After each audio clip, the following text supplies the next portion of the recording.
I was ashamed for years of being bipolar because it's such this taboo topic.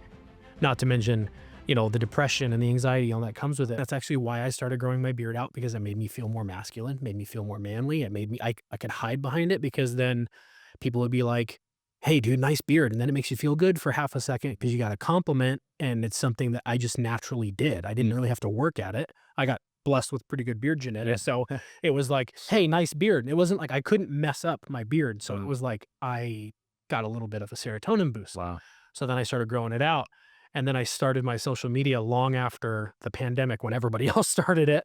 And I actually used that as like a form of therapy of like getting it out. I was ashamed for years of being bipolar because it's such this taboo topic.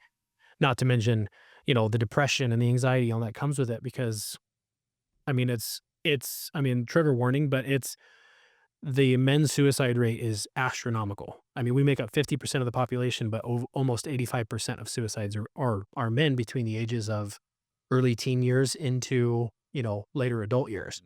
So that to me I was almost part of that statistic. Yeah. Kind of coincidentally, one of the people that helped save my life was a female officer, drove me to the hospital in the back of her car, in the back of her police car. We joke about this, voluntarily. Stressed. You wanted to get her. Had you attempted to take your life, and that's what? I never went as far as attempts that needed to be stopped. I did write my wife 3 different letters with the full intent. I don't know what would have happened that night had I not been reached at the moment that I did. You never told them that you were blacked out. So didn't mean to get real heavy real quick, but I was hallucinating a lot, because bipolar can be really messed up. I was on a medication that I probably shouldn't have been. The medication was causing that? So I was misdiagnosed as just extremely ADHD, and I was on very high levels of Adderall. Adderall is like the worst thing you could be on for bipolar, because I have manic episodes, and that would lead to hallucinations.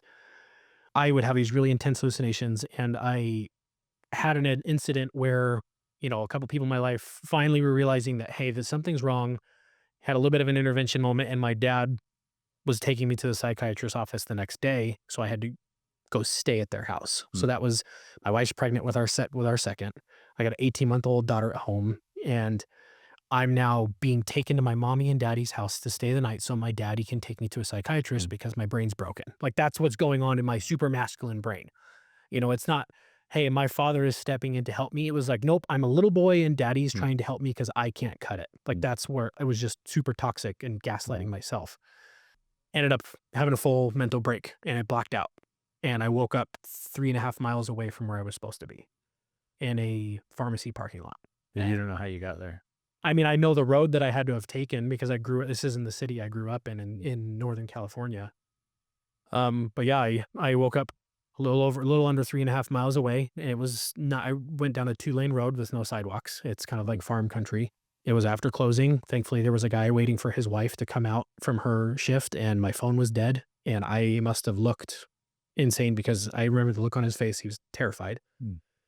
And then next thing I know, I call my wife, and I'm like, it's okay. And she's like, no, it's not okay. You can't tell me it's okay. This is not okay. And the next thing I know, my dad and my mom and the police just come barreling into the parking lot. A few minutes later, they were out looking for me. Wow. And it was a really traumatic event, because I tried to open my mom's car door because I just wanted to go home, and she had it locked, and she had the window cracked, and she didn't want to let me in. That was heavy.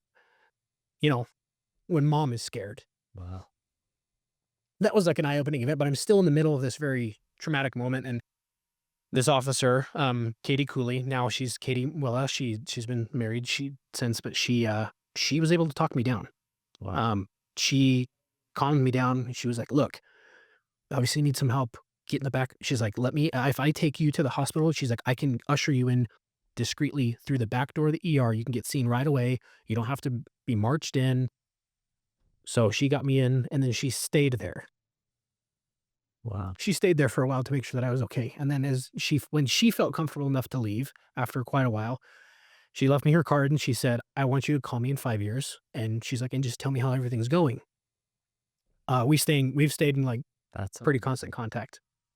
And she's it's funny, when I told her, I was like, hey, I've actually become kind of a mental health advocate on social media.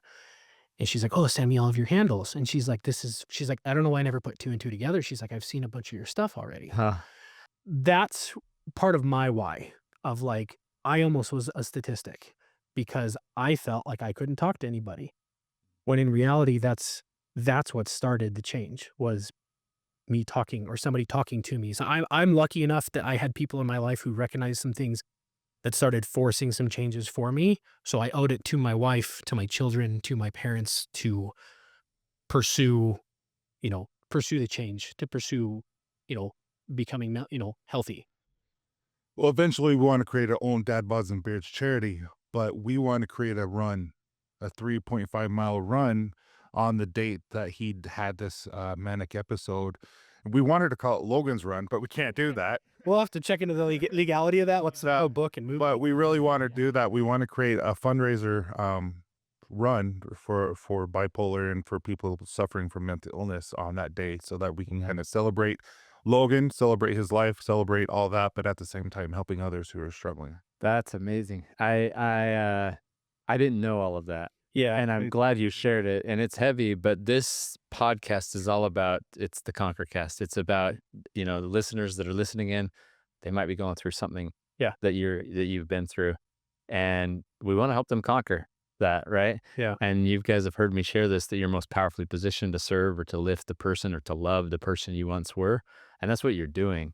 You're taking that. And so, I'm grateful you're here. I'm grateful that, what was the date? It was October 16th. So it was just literally last week. It was the sweet. 7th year anniversary. And whatever you guys need from Mountain Ops to support that run, let us know because I'm grateful you're here. I'm grateful you're sharing because now you're an influence for others to know like there's